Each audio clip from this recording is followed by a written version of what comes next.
ఆంధ్రప్రదేశ్లో అభివృద్ధి లేదు, అరాచకం మాత్రమే ఉంది.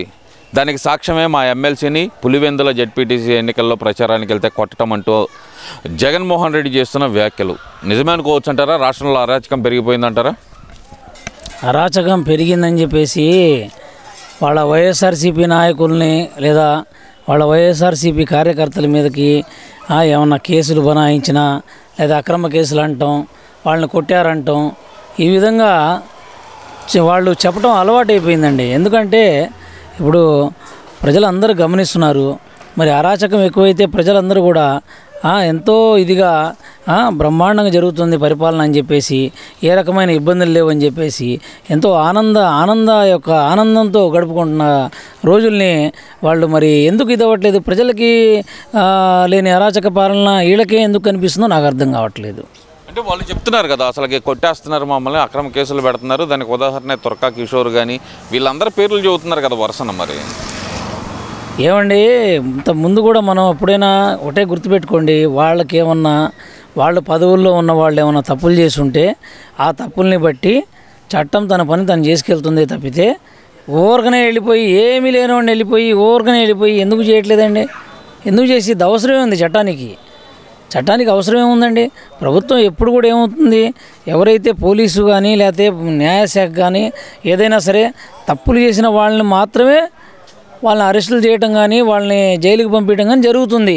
ఇంకా దాని తప్పితే ఇక అందరినీ మా వాళ్ళందరి మీద ఇట్లా చేస్తున్నారంటే అది కరెక్ట్ కాదని నేను చెప్తున్నా. అభివృద్ధి లేదంటున్నారు. అసలుకి ఏం అభివృద్ధి అండి? ఇంకేం అభివృద్ధి కావాలండి? విపరీతంగా ఇప్పుడు ఏ రోడ్లు చూసినా సరే గుంతలమయం ఉంది. ఆ టైంలో వాళ్ళ సమయంలో గుంతలమయం ఉంది. ఇప్పుడు చూడండి, చంద్రబాబు గారి హయాంలో అన్ని రోడ్లు ఎట్లా ఉన్నాయో అన్ని సిమెంట్ రోడ్లు.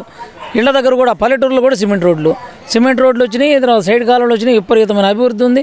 తర్వాత ఏమో పిల్లలకి వెంటనే డబ్బులు పడ్డాయి స్కూల్ జాయిన్ అవ్వడానికి, తల్లికి వందనం అని చెప్పేసి. రేపు ఆగస్టు 15 మళ్ళీ ఫ్రీ బస్సు వస్తుంది. ఇంకేం కావాలి? ఇంకా అభివృద్ధి అంటే ఏదో నాకు అర్థం కావట్లా. అంటే ఏదైతే కనుక విద్యార్థుల్ని అందరినీ మోసం చేస్తున్నాడు చంద్రబాబు నాయుడు అనేది ప్రధానమైన ఆరోపణ మరి ఆయన మీద. అది విద్యార్థుల్ని మోసం చేసేటైతే ఫీజు రియంబర్స్మెంట్లు కట్టకపోతే గత సంవత్సరం నుండి స్టార్ట్ అయిన పిల్లలందరూ కంటిన్యూగా చదువుకుంటున్నారు కాలేజీల్లో. మరి వాళ్ళైతే ఎవరేమీ వచ్చి ఏమి చెప్పట్లా, కంప్లైంట్ ఏమి ఇవ్వట్లా, మాకేమీ ఫీజు రియంబర్స్మెంట్ రాలేదండి, మేము సెకండ్ ఇయర్కి వచ్చామని చెప్పేసి.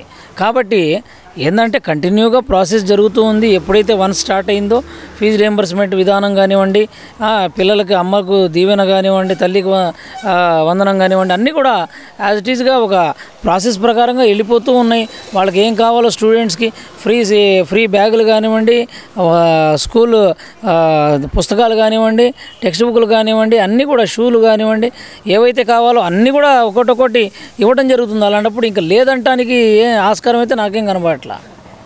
అంటే ఇక్కడ ప్రధానంగా చూసుకుంటే కనుక వైసీపీ నాయకులు పదే చెప్తుంది రాష్ట్రంలో అరాచకం పెరిగిపోయింది. అవినాష్ రెడ్డి కూడా చెప్తున్నారు పులివెందుల జెడ్పీటీసీ ఎన్నికల కోసం చంద్రబాబు నాయుడు అరాచకాలు సృష్టిస్తున్నాడు ఇక్కడ అని మాట్లాడుతున్నారు కదా మరి వాళ్ళు.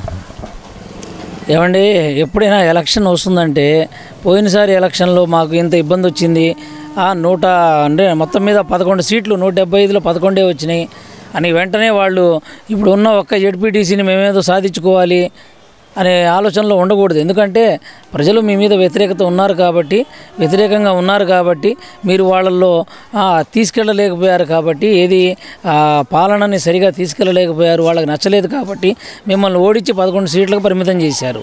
వెంటనే మరి జెడ్పీటీసీ కూడా ఏమవుద్దో మళ్ళీ అట్లాగే వస్తుందేమో అని చెప్పి రిజల్ట్ వాళ్ళలో ఆందోళన ఉండటం అనేది సహజం. అది కాకపోతే మీరు దానికి తగ్గట్టుగా మీరు అక్కడ ప్రచారం చేసుకోండి, మీరు చేసిన మంచి పనులు ఉంటే చేసుకోండి.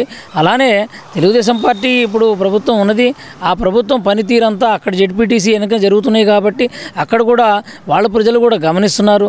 వాళ్ళకు కూడా అక్కడ కూడా అన్ని పథకాలు ఏవైతే ఉన్నాయో తల్లికి వందనం కానివ్వండి, లేకపోతే డ్వాక్రా గ్రూపులు కానివ్వండి, అన్ని రకాలుగా అక్కడ అన్నీ కూడా సదుపాయాలు అక్కడ కూడా అందితే కనుక అక్కడ కూడా రోడ్లు కానీ వేయటం కానీ డెవలప్మెంట్ కానీ అభివృద్ధి కానీ జరిగితే కనుక ఆ ప్రజలందరూ మళ్ళీ తెలుగుదేశం పార్టీకి అవకాశం ఇవ్వటం జరుగుతుంది.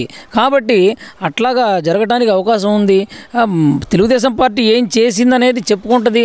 అభివృద్ధి ఈ యొక్క సంవత్సరం పరిపాలనలో సుపరిపాలన తొలి అడుగు ప్రకారంగా ఎలా ఉన్నది అక్కడ చెప్పుకుంటుంది. అలాగే మీరు కూడా చెప్పుకోండి, మీరు చేసిన అభివృద్ధి ఎక్కువ ఉందో, తెలుగుదేశం పార్టీ చేసిన అభివృద్ధి ఎక్కువ ఉందో దాన్ని ప్రజలే నిర్ణయిస్తారు. ఆ జెడ్పీటీసీ స్థానం ఎవరికి ఇస్తారు అనేది అప్పుడే చూద్దాం మనం. ఇంకో విషయం కూడా చూసుకుంటే కనుక బీసీలు అంటే చంద్రబాబు నాయుడు కోపం. అందుకనే ఒక రమేష్ యాదవ్ అనే అతని ఎమ్మెల్సీని జెడ్పీటీసీని ఎన్నికల్లో ప్రచారానికి వచ్చిన ఎమ్మెల్సీని కూడా కొట్టించాడు ఇక్కడ అంటూ మరి వైసీపీ నాయకులు మాట్లాడుతున్నారు. కానీ నిజంగానే బీసీలు అంటే చిన్న చూపా చంద్రబాబు నాయుడు గారికి? బీసీలు అంటే చిన్న చూపు అనే మాట అది పూర్తిగా అవాస్తవం. ఎందుకంటే మీకు ముందు నుండి కూడా ఎంతోమంది మీకు ఒక బీసీ కులాల్లో ఉన్న అందరు కులాలు కూడా ఎంతోమంది లబ్ధి పొందారంటే అది ఒక తెలుగుదేశం పార్టీ హయాంలోనే పొందారు. అది కూడా చంద్రబాబు నాయుడు హయాంలోనే పొందారు.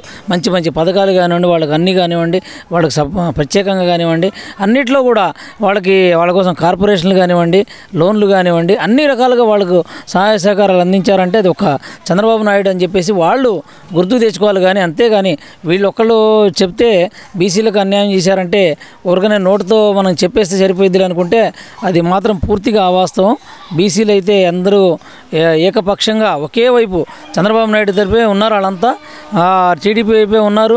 తెలుగుదేశం పార్టీని ఏ విధంగా అయినా సరే వాళ్ళు వాళ్ళ పిల్లల అభివృద్ధి కానివ్వండి, వాళ్ళ పిల్లల ఉద్యోగాలు కానివ్వండి, వాళ్ళకి అభివృద్ధి అంటున్నారు, ఉద్యోగాలు అంటున్నారు. అభివృద్ధి లేదు, ఉద్యోగాల కల్పన లేదు. ఇంతవరకు గడిచిన 14 నెలల కాలంలో ఏం చేయలేదు చంద్రబాబు నాయుడు గారు అనేది వైసీపీ నాయకుల వాదన. మరి అవండి ఇప్పుడు అప్పుల ఊబిలో పెట్టేసి దాన్ని ఒక లైన్లో తీసుకొచ్చి ఇంతవరకు ఎక్కడా కూడా ఏ విధమైన పొరపాట్లు లేకుండా చక్కగా నడుపుతున్న తెలుగుదేశం పార్టీ ప్రభుత్వాన్ని వాళ్ళు ఎలాగైనా సరే రాళ్ళు కొట్టి దూరం నుంచి ఎట్టయినా ఎండగడదామని ఆలోచన చేస్తున్నారు. కానీ ఏమీ లేనప్పుడు మీరు ఏమీ ఎండగడతారు?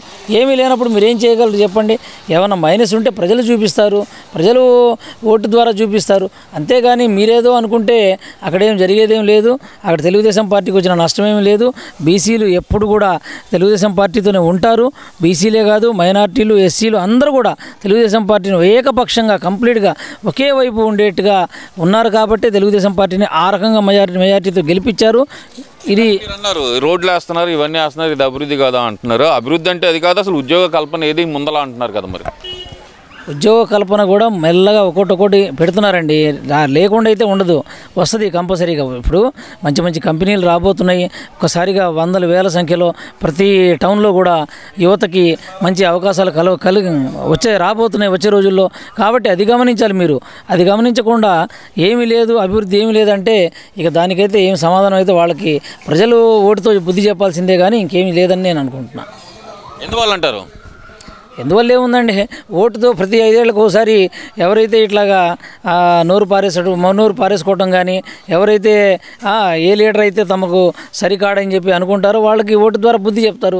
అదే కదా ఉంది ప్రజలకి చేతిలో ఒక పెద్ద అస్త్రం అనేది. ఆ అస్త్రం ద్వారా వాళ్ళకి ఇంకా బుద్ధి చెప్తారని నేను అనుకుంటున్నాను.